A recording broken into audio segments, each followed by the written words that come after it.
guys, today I'm going to be showing you how to make this 8-foot bullwhip. This bullwhip's made almost entirely out of paracord, probably 99% paracord, and it used 450 feet of paracord, and I just bought 550 parachute cord off eBay. I just bought cheaper stuff and paid about £2.70 for 100 feet of paracord. Making a bullwhip's a really great project for people who don't have many tools but have got a lot of time on their hands and also want to create something that's really good and high quality, but then don't want to spend loads of money on expensive tools. The only tool that you're going to need for this project is a clamp or a vise or something to hold down the whip while you're working on it, so you could just get someone to sit on it or put some weights on it. You can also buy higher quality paracord, which costs about £5 or £6 per 100 feet, but I'm not really sure what the difference is. This bullwhip is a 12 plate 3 belly core shot loaded whip. If you don't know what that means, 12 plate means that it's got 12 strands of paracord on the outer plate, and then 3 belly core means that it's got 3 different bellies inside it, which are the layers that make the taper of the whip. That means it gets thicker to thinner. And then shot loaded core means that it's got weights in the first half of the whip, which mean that it cracks much louder. From the very back of the handle all the way down to the end of the thong, which is the braided part of the whip, it's about 8 feet long, just under 8 feet long, and then to the very end of the fall and the cracker, it's just over 9 feet long. I've designed this whip to crack very, very loudly, so it's very long, very heavy, and it's got a massive taper. This means that it starts off quite thick and then ends very, very thin.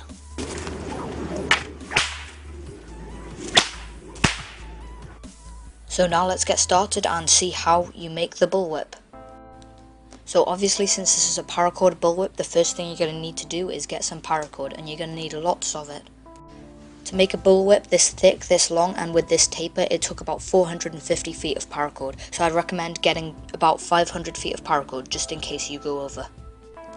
As I said earlier, I ordered the cheapest stuff off eBay, and I also ordered the colours that I want. So for the inner layers, I'm just going to be using normal black paracord, and then for the very outer layer, I'm going to be using a combination of yellow and black.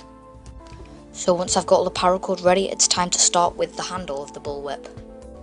For this handle, I'm using a piece of fiberglass tent pole because it's quite lightweight and it's also very rigid and strong, and it flexes very slightly to give you a bit more power in the whip. The handle that I'm choosing is just over a foot long, so that it gives you a lot of leverage against the whip. Now it's time to start to make the core of the whip. For this, I'm just going to take a piece of paracord which is going to act for the very centre of the whip. If my handle was just over a foot long, then I want to make this piece of paracord just under 7 feet long, so then both added together is 8 feet long. Now taking a lighter or some matches, melt the frayed end of the paracord where you cut it so that it doesn't all fray. I suggest not pressing the molten ball together with your fingers because then it burns your fingers, like I found out just now.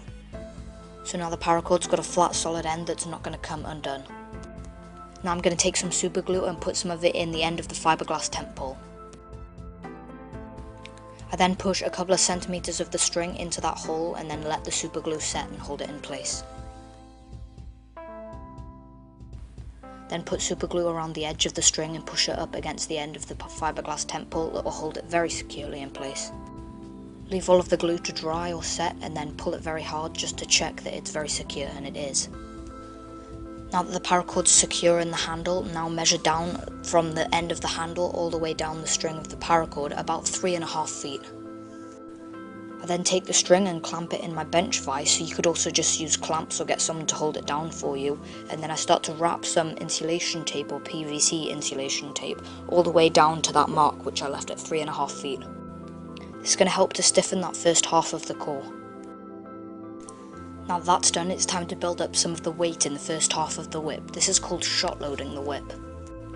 In other bullwhip tutorials, what I've seen people do is hollow out the core paracord, take out all of the inner strands, and then load the first half of the whip with metal BBs for a BB gun, but I don't really have any of them, and also I want to make my whip a bit heavier. So I'm going to be using this lead fishing line. You can pretty much use anything that's metal and flexible and bends really easily, and I've also seen other people use this stuff called ball and chain, which is basically a long thin piece of string with lots of metal balls attached around it. So I've got 4 pieces of the lead fishing right here. The first one is 1.5 feet, and then the next one is 2.5 feet, and there's another one of 2.5 feet, and then there's a final one of 3 feet long. As you can see, this lead fishing weight bends very easily and it doesn't resist at all to flexing. This is important so that it doesn't slow down the whip. So now I'm going to take one of the 2.5 foot sections and start to tape it down where the piece of strip paracord starts to attach to the fiberglass tent pole. Once it's been tied on at the start, I then lay it down so that it's all in line and it's going straight down the whip, and then tie it on at the very end to the core. Then using the other 2.5 foot length of lead fishing weight, I fold it in half and tie it on at the same start place, and then use the exact same method to tape it down. All the other pieces of lead with fishing weight are secured down in a very similar way.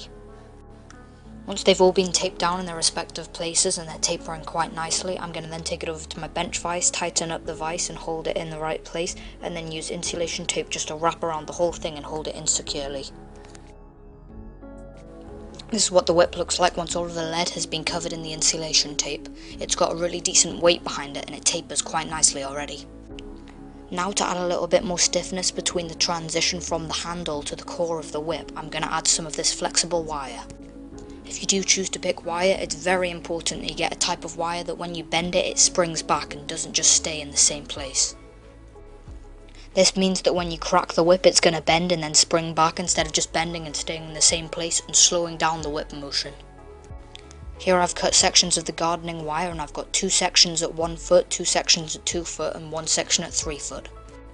It's then taped down in a very similar way to the way that I did the lead fishing weight, apart from I start just before the end of the handle so that it makes a nice transition between the handle and the core of the whip. Then, as usual, I give the whole thing a layer of PVC insulation tape. Now, as you can see, the whip has got a much larger taper than it did earlier. Also, the transition is much more solid and it bends much more evenly. So now the core of the whip is complete and it's time to move on to the first of the bellies. This is the part where you actually get to braid together some paracord and then create the taper in the whip even more. So here I've measured out all of my black paracord which I'm going to be using.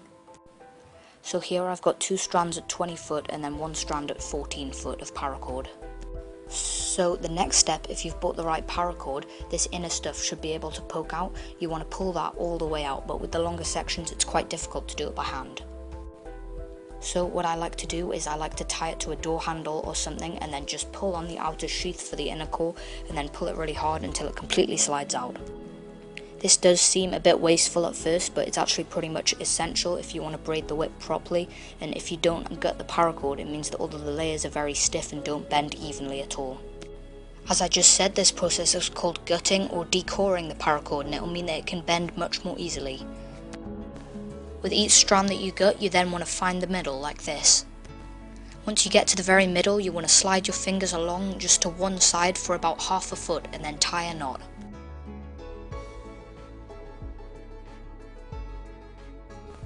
Do this with every piece of paracord, no matter what length, and this is it again. Just go to the very middle like this by closing the 2 halves together, then sliding your fingers all the way down until you reach the end, and then go to the very end and grab it with your fingers and then slide your hand along about 1/2 foot and then tie another knot. This means that both strands either side of the knot are not both the exact same length, so that when you're dropping them further down the whip it will taper much more easily and not just have a sudden end to the weave. If you don't understand that, it will be explained a bit more further on, so it doesn't matter. Using one of the 20 foot strands and the only 14 foot strand, I'm going to put the 2 knots together and then wrap it around the tent pole like this. Make sure that when you're doing this, one side is overlapping the other side and that both of the knots are centered around the back of the fiberglass tent pole. I then take my other 20 foot strand and give slack to the loop which I've got in here, and then pull the 20 foot strand all the way through until it reaches the knot.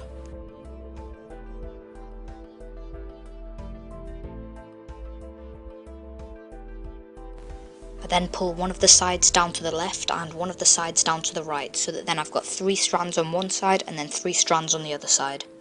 So now I'm going to start my weaving or plaiting or plating or whatever you want to call it. I'm basically just tying the paracord together. The strand at the very furthest back is the top right hand strand, so what I'm going to do is I'm going to take it around the back of all of the other strands. On the other side I'm going to take it underneath 2 of the 3 strands and then bring it over the last strand. It was kind of hard to see on that side, so you'll be able to see it more easily on this side.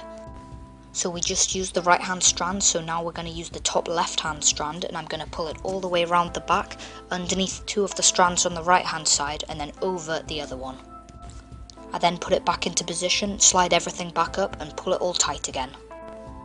That strand that we just used on the top left is now taking its way all the way around the back, and now it is on the bottom left. So since I just used the strand from the left hand side, I'm now going to use the strand from the right hand side, and I'm always going to be taking the top strand, so the strand that's furthest back. I then yet again take it round the back just like I did with the other strands, and then underneath two strands and then over one of them, and then pull it back into position and pull everything tight again. I'm going to continue this exact same weave for a while until all of the strands start to become shorter. Remember, if you just use a strand from the left hand side, you're then going to use one from the right hand side, and it's going to take it, you're going to take the very top strand, so the strand that's least being used, and then you're going to take it round the back, underneath two, and then over one. This can start to take a really long time, so I prefer to do this while watching TV and sitting comfortably on a sofa, so I've just got it clamped up in this portable vise.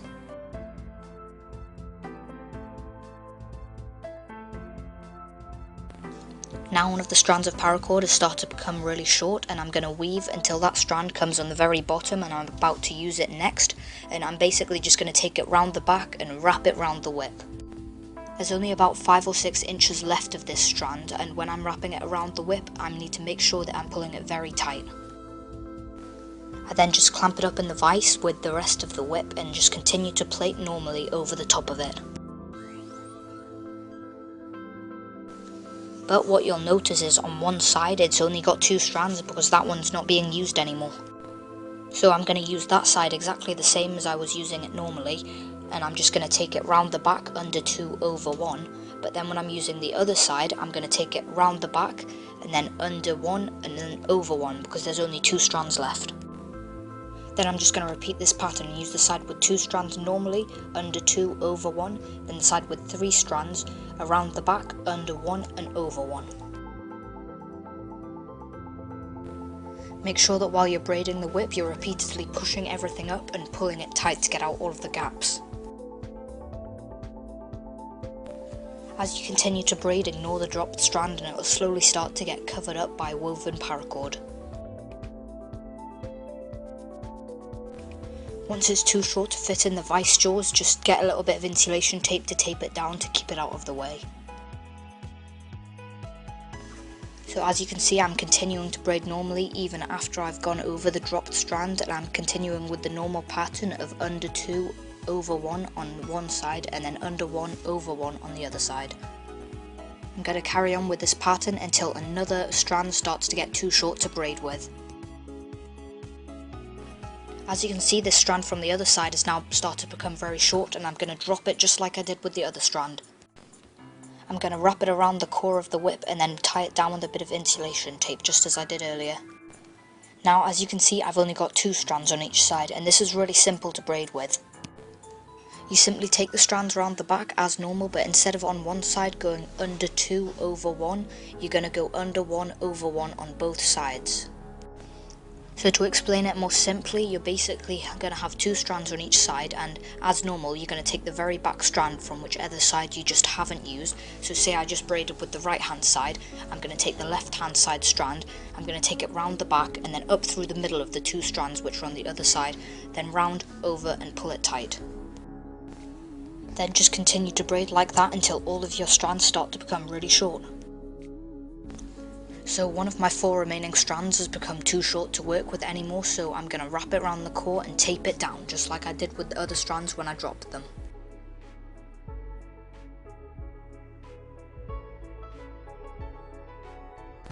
However, now that this one's been wrapped around and taped down, there's no other strands to weave with because you can't weave with only one strand on one of the sides. So since I can't weave anymore, I need to tie off all of the strands, and so I'm going to take the next shortest strand and then wrap it around in the opposite direction, just like I did with the last one, but in the opposite direction, and then tape it down at the end. And then take the next shortest strand and wrap that around, and then tie it off at the end, and then do it with the very final strand and tie that off at the end. This is what the whip looks like once we've created the first belly, and I have to say the braided stuff looks really cool. You can see already that there's a really large taper between the end of the handle and then the end of the whip. So that's all for this part of 1 of the tutorial. It's getting quite long, so I'm going to split this up into another part, so stay tuned next week to see the second part of the tutorial to see how to make this bullwhip. Once the video has been uploaded, which it will be uploaded next week, then the link will be in the description down below. Also, if you did enjoy this video, I put a lot of time and effort into making both the whip and the tutorial. The editing takes a really long time, so I'd really appreciate it if you'd hit the like button, subscribe for more videos like this, and also post a comment saying what I could improve on.